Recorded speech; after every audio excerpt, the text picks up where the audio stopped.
ነገር ወደምለው ጉዳይ ውስጥ ወደምለው ነገር ውስጥ ስለገባሁ ምናምን ስላበለሻሸሁት ቆይ እኔ አልገባኝም። እንዴት ታረቁ? ለምን ታረቁ? እንዴት ሆነ? ለምን አልገባኝም። እኔ አልገባኝም። ሩታ የሆነ ትልቅ ወጥመድ አዘጋጅታ ይሁን አላውቅም፣ ብቻ ሙስታሂል ሩታ ሄርሜላ ይቅር ልትላት አትችልም። በነገራችን ላይ ማለት ነው። ይሄ የኔ አስተሳሰብ ነው። የእናንተ አስተሳሰብ አላውቅም፣ ግን እንዴት ነው አልገባኝም ነገሩ። ኧረ ጉድ! አይ ፈጣሪ፣ ዘንድሮ የምሰማው ነገር የለም። በነገራችን ላይ ሲታረቁ ይቅርታ ማለት ለታላቅነት ነው። ችግር የለውም። ኦልሬዲ ችግር የለውም።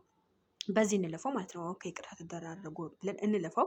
ነገር ግን ሙስታሂል ሄርሜላ ሩታ ለሄርሜላ ይቅርታ ልታደርግለት አትችልም፣ በፍጹም ማለት ነው። ይሄ ነገር ውሸት ነው በሉኝ፣ አይንሽ ነው እንጂ ውሸት ነው በሉኝ። እባካችሁ እስኪ ኧረ ላይክ አድርጉ። ወላሂ ቻናሌ በጣም ወርዷል፣ በጣም ከምነግራችሁ በላይ። ዛሬማ ደግሞ እንዴት እንደባስጠላኝ ወላሂ፣ የምለቀው ቪዲዮ ራሱ አስጠላኝ።